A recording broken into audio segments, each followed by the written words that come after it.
하나님 말씀 히브리서 2장 14절에서 18절까지 말씀입니다.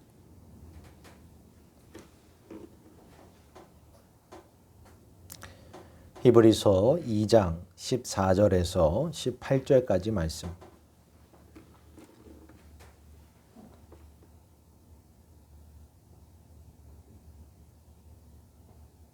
한 목소리 합독해서 읽겠습니다. 14절입니다. 시작. 자녀들은 혈과 육에 속하였음에 그도 또한 같은 모양으로 혈과 육을 함께 지니심은 죽음을 통하여 죽음의 세력을 잡은 자 곧 마귀를 멸하시며 또 죽기를 무서워함으로 한평생 매여 종노릇하는 모든 자들을 놓아주려 하심이니 이는 확실히 천사들을 붙들어 주려 하심이 아니요 오직 아브라함의 자손을 붙들어 주려 하심이라. 그러므로 그가 범사에 형제들과 같이 되심이 마땅하도다. 이는 하나님의 일에 자비하고 신실하신 대제사장이 되어 백성의 죄를 속량하려 하심이라. 그가 시험을 받아 고난을 당하셨은즉 시험 받는 자들을 능히 도우실 수 있느니라. 아멘. 우리가 이렇게 계속해서 살펴보고 있는 히브리서의 큰 주제 중 하나는 우리의 주와 구주가 되시는 예수 그리스도 안에 있는 큰 구원에 관한 것입니다. 앞서 히브리서 기자는 우리 성도들이 복음에 더욱더 유념해야 된다 권면했습니다. 그래서 복음의 진리로부터 우리가 흘러 떠내려가지 않도록 하기를 힘쓰라 권면하였습니다. 왜 그래야 됩니까? 하나님께서 이 구원을 위해서 치르신 그 대가가 너무나도 큰 것이기 때문에 그러한 것이라 말씀했습니다. 이것을 위해서 우리 구주께서 당하고 견디신 그 모든 일들이 있기 때문에 우리가 그래야 한다는 것입니다. 그것은 우리의 이해와 생각을 초월하는 것입니다. 그래서 우리 모두는 이 땅에 살아가면서 이 유념하는 일에 대해서 결코 잊지 말아야 한다는 것입니다. 예수를 깊이 생각하라. 예수 안에 거하라 하는 것이 히브리서의 가장 큰 주제인 것입니다. 히브리서 기자는 예수께서 세상의 모든 것보다 뛰어나신 분임을 그렇기 때문에 강조하고 또 강조하고 있습니다. 이 사실을 우리가 기억하고 또한 그 진리 안에서 살아가는 것이 성도의 삶에 있어서 너무나도 중요하다는 것입니다. 이것은 절대적으로 필요한 것이라 강조합니다. 우리는 오늘 본문의 말씀에서 아주 특별하고도 또한 신비로운 진리를 또 비밀을 마주하게 됩니다. 그것은 먼저 우리가 죄를 지은 것에 대한 것, 그리고 하나님을 거역한 죄에 대한 것이었는데 그것이 우리뿐만 아니라 그 이전에 지음을 받은 천사에 관한 천사들 중 일부도 타락을 하였다 이렇게 증언하여 주고 있습니다. 그런데 이 복음의 신비로운 메시지는 우리 구주 예수 그리스도께서 이 천사들이 아닌 아브라함의 자손을 붙들어 주시고 구원해 주시기 위해서 대속하셨다라고 히브리서 기자가 이렇게 확증하여 주고 있다는 것입니다. 여기서 이 아브라함의 자손이란 믿음의 자손을 의미합니다. 구주 예수 그리스도를 믿는 자들, 구원받을 상속자들을 뜻한다는 것입니다. 그렇습니다. 주께서 붙어주시는 대상은 바로 저와 여러분, 곧 아브라함의 자손, 믿음의 자손으로 부르심을 받은 자들이라는 사실을 기억하시길 바랍니다. 이 사실을 어떻게 우리가 확증받을 수 있을까요? 바로 주님께서 천사의 모습으로 오신 것이 아니라 사람으로 이 땅에 오신 것을 통해서 우리는 확증받는 것입니다. 히브리서 기자는 이렇게 증언하고 있습니다. 본문 14절 말씀 같이 한번 다시 읽어봅시다. 시작. 자녀들은 혈과 육에 속하였음에 그도 또한 같은 모양으로 혈과 육을 함께 지니심은 죽음을 통하여 죽음의 세력을 잡은 자 곧 마귀를 멸하시며. 아멘. 그렇습니다. 천사들을 타락한 그러한 천사들을 구원하시기 위해서라면 천사의 모습으로 오시는 게 합당하겠죠. 하지만 그것이 아니라 혈과 육으로 말미암아 우리가 죄에 속하여져 있었기 때문에 주님께서는 이 혈과 육, 우리와 같은 모양으로 이 땅에 임하시를 통해서 죽음의 세력에 붙잡혔던 우리를 구원하셨다는 것입니다. 그것이 우리에게 믿음의 확증을 주는 것입니다. 더욱이 히브리서 기자는 주님께서 이제껏 세상에 태어난 모든 이들보다는 다른 방법으로 이 세상에 오셨기 때문에 우리 모두를 붙들어 주실 수 있다 말씀하고 있습니다. 본문 15절 16절 말씀 다시 한번 읽어봅시다. 시작. 또 죽기를 무서워함으로 한평생 매여 종로로 타는 모든 자들을 놓아주려 하심이니 이는 확실히 천사들을 붙들어 주려 하심이 아니요 오직 아브라함의 자손을 붙들어 주려 하심이라. 아멘. 그가 사람의 모습으로 오신 것은 맞습니다. 그런데 그는 우리가 이 땅에 나는 모습과는 다른 모습으로 나셨다는 것입니다. 바로 동정녀 마리아, 처녀 마리아를 통해서 성령으로 말미암아 잉태되셨기 때문에 그에게는 죄가 없으셨습니다. 그래서 우리를 구원하실 수 있는, 우리를 붙들어 주실 수 있는 그러한 구속자가 되실 수 있는 것입니다. 본문이 아닌 히브리서 1장 1절의 3절 말씀 보면 옛적의 선지자들을 통하여 여러 부분과 여러 모양으로 우리 조상들에게 말씀하신 하나님이 이 모든 날 마지막에는 아들을 통하여 우리에게 말씀하셨으니 이 아들을 만유의 상속자로 세우시고 또 그로 말미암아 모든 세계를 지으셨느니라. 이는 하나님의 영광의 광채시요 그 본체의 형상이시라. 그의 능력의 말씀으로 만물을 붙드시며 죄를 정결하게 하는 일을 하시고 높은 곳에 계신 지극히 크신 이의 우편에 앉으셨느니라. 아멘. 그렇습니다. 사람의 모습으로 오신 그분이 바로 하나님의 본체가 되십니다. 참 하나님이 되시고 참 사람이 되시기 때문에 우리를 구속하실 수 있고 구원하실 수가 있는 것입니다. 영원하신 하나님의 아들께서 저와 여러분을 구원하여 하나님의 자녀로 삼아주시기 위해 이처럼 놀랍고도 신비한 방식으로 이 땅에 임하셨다는 것입니다.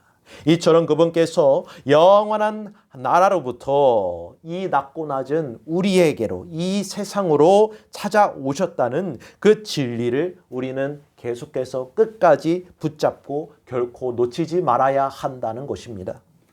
진정 주님은 이와 같이 혈과 육을 입으셨다 증언합니다. 영원하신 하나님의 아들이 이처럼 자신을 낮추신 것, 곧 말씀이 육신이 되었다 사도 요한이 증언하였죠. 그래서 영광 중에 영광이라 말했습니다. 은혜 위에 은혜라 말했던 것입니다. 이 높고 존귀하며 놀라운 진리로부터 우리는 한시도 떨어져서는 안 된다는 것입니다.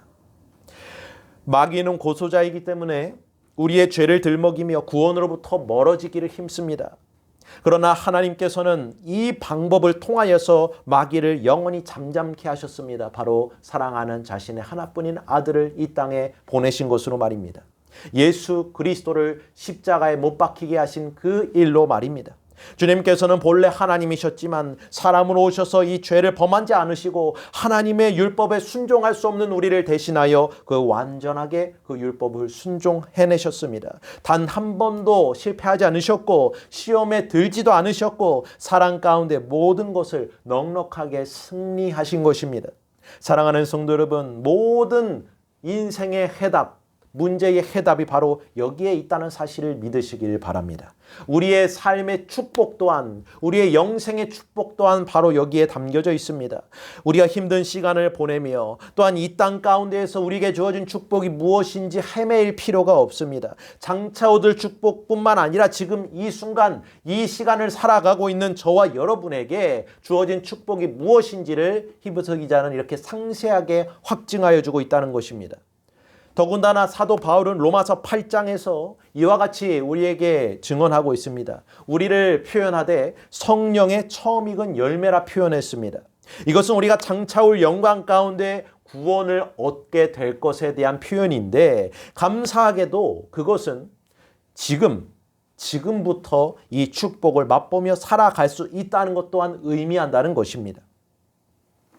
구주 예수 그리스도를 믿는 자들에게 주시는 그 축복, 그 무한하신 은혜와 사랑으로 지금 이곳에서 이 자리에서 즉시 주어지는 그 축복을 우리가 깨달아 알게 될 때 찬양과 감사가 끊어질 수가 없다는 것입니다.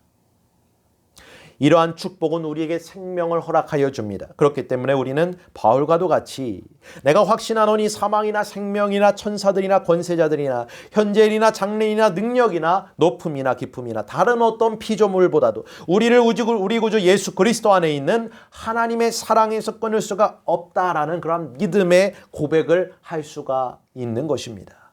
전지전능하신 하나님, 모든 만물을 창조하신 하나님이 우리의 아버지가 되시기 때문에 그렇습니다. 그러한 축복이 먼저 우리에게 주어졌음을 믿으시길 바랍니다.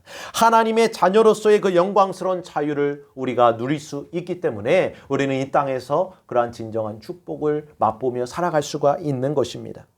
본문 17절 말씀 같이 한번 다시 읽어볼까요? 시작. 그러므로 그가 범사의 형제들과 같이 되심이 마땅하도다. 이는 하나님의 일에 자비하고 신실한 대제사장이 되어 백성의 죄를 속량하려 하심이라. 아멘.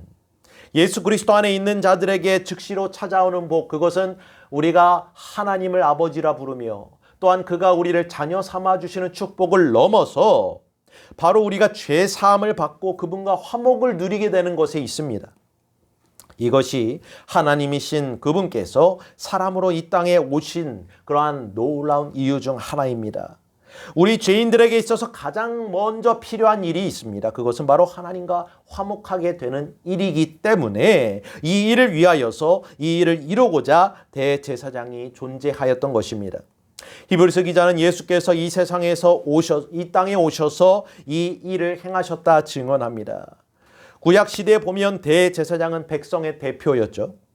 하나님과 관계된 일에 대해서 죄를 지은 백성들을 대신해서 화목을 이루어내는 존재로 세움을 받는 것입니다. 그러나 그런 세움을 받은 대제사장도 죄인이기 때문에, 사람이기 때문에, 죄인 중 하나이기 때문에 그 일을 온전하게 수행할 수가 없었습니다. 다만 그럼에도 불구하고 백성들 가운데 이 대제사장이 세워진 이유는 그 일을 완벽하게 완전하게 수행하실 분을 장차 하나님께서 보내주실 것이란 확실한 약속의 표로서 주어진 것입니다. 그리고 그 약속대로 하나님께서는 그 아들 예수 그리스도를 우리에게 보내셔서 영원한 대제사장으로 우리에게 삼아 주셨음을 믿으시길 바랍니다. 하나님 앞에 형언할 수 없는, 또한 용서받을 수 없는 우리 죄인들이 영원한 형벌과 심판을 받을 수밖에 없었던 우리를 하나님과 화목하게 하기 위하여 우리 구주께서 이 땅에 임하신 것입니다.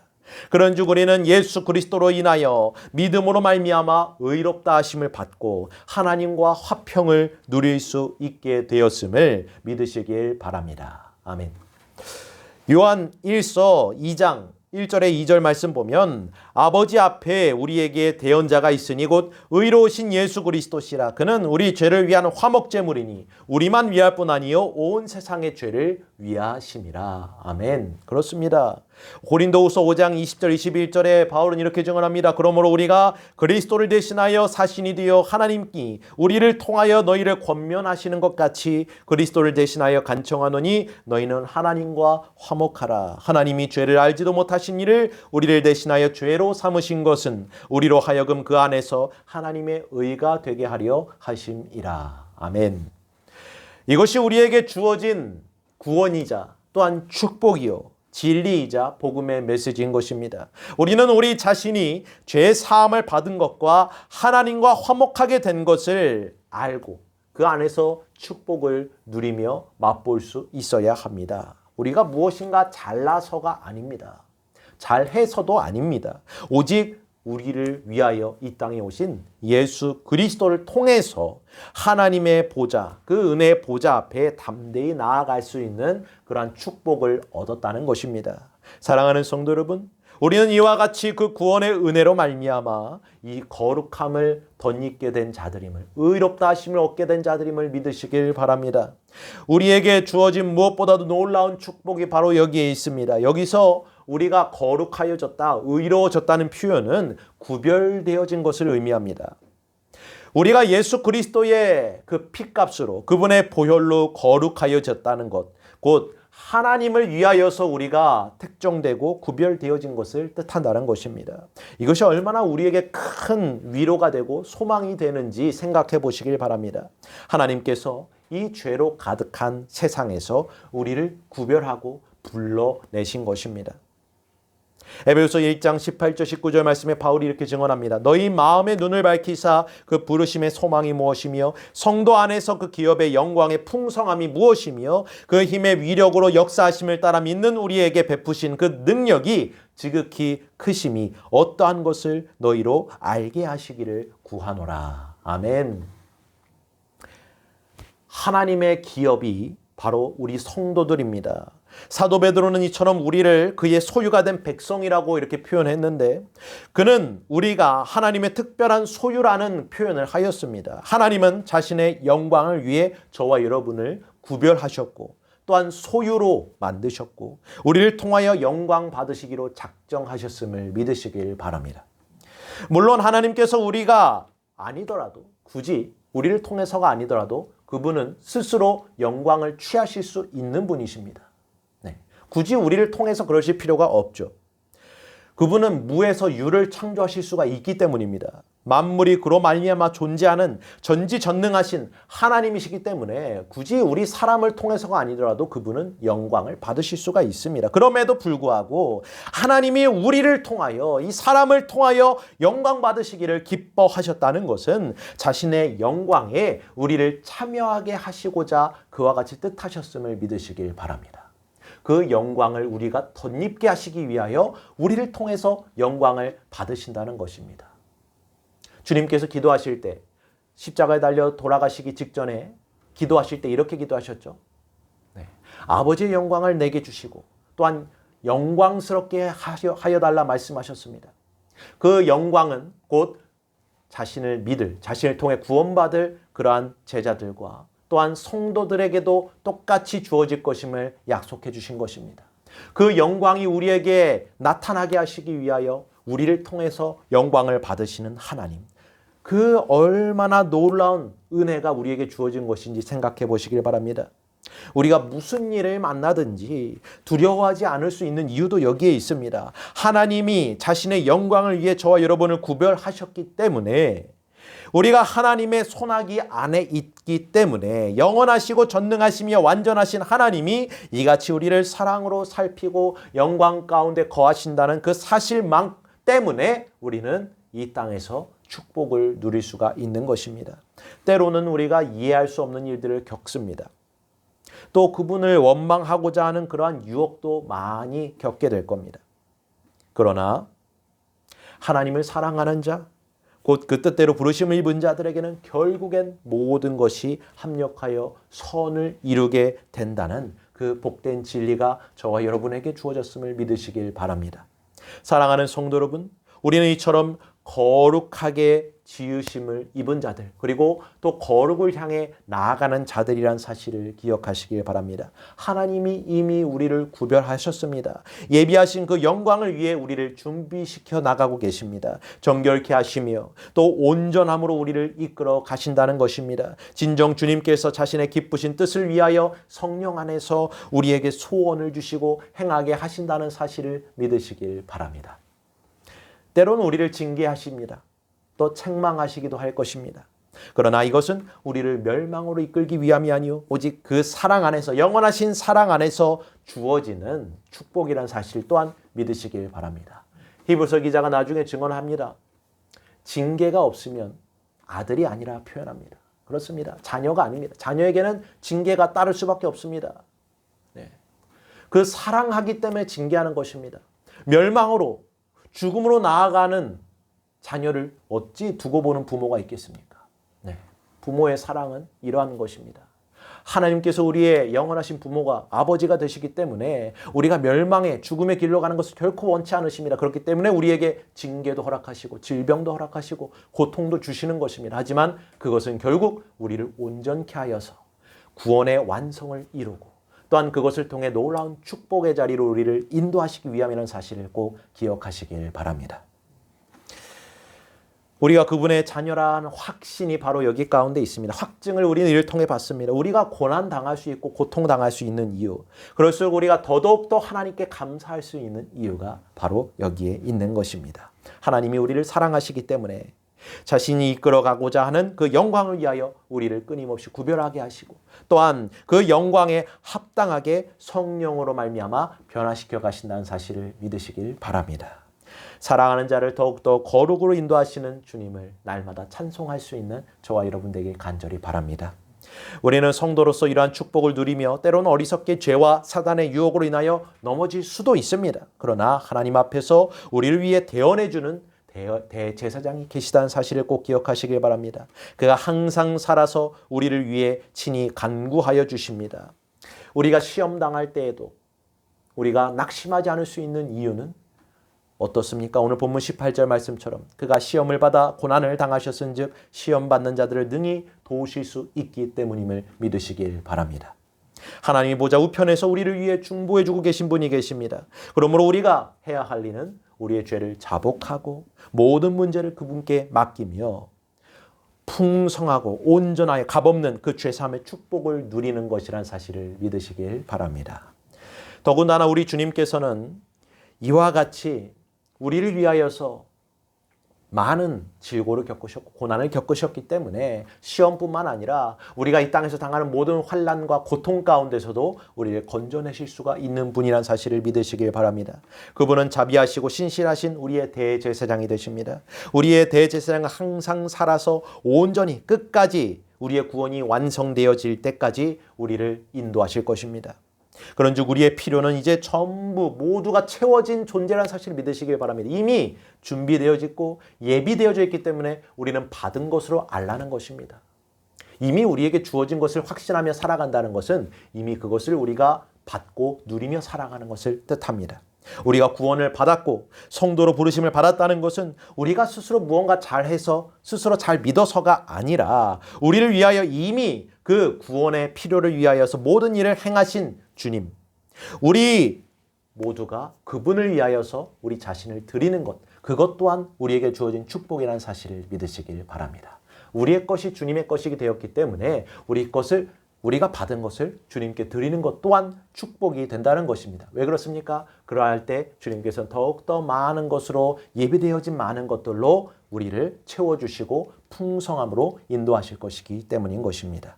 완전하신 하나님께 부족한 우리를 드릴 수 있다는 것 자체가 얼마나 큰 축복인지 돌이켜 생각해 보시길 바랍니다. 이와 같이 하나님의 놀라운 축복을 우리가 드리며 사는 삶, 주님께서 말씀하셨죠? 드리는 삶이 참 축복이라 말씀하시지 않습니까? 주는 것이 받는 것보다 복되다 말씀하셨습니다. 우리의 삶이 이제는 받은 것이 너무나도 많아서 흘러 넘치기 때문에 그 축복을 이제는 전할 수 있는 전달자로서의 그 축복의 삶을 살아갈 수 있는 저와 여러분이 모두가 되시길 간절히 소원합니다. 이와 같은 구원의 축복을 받은 자들의 삶이 각자의 또한 삶에서 넘쳐나시길, 그런 축복의 통로로서 살아가는 저와 여러분 되길 간절히 원하며 이 말씀을 드립니다. 아멘.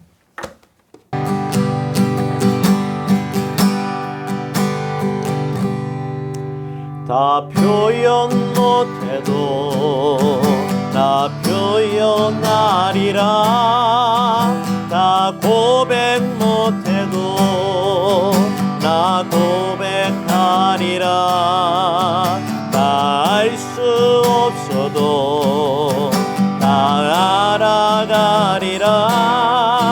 다 닮지 못해도 나 닮아가리라. 나 표현 못해도 나 표현하리라. 나 고백 못해도 나 고백하리라. 다 알 수 없어도 나 알아가리라. 다 닮지 못해도 나 닮아가리라. 그 사랑 얼마나 아름다운지, 그 사랑 얼마나 날 부욕해 하는지, 그 사랑 얼마나 크고 놀라운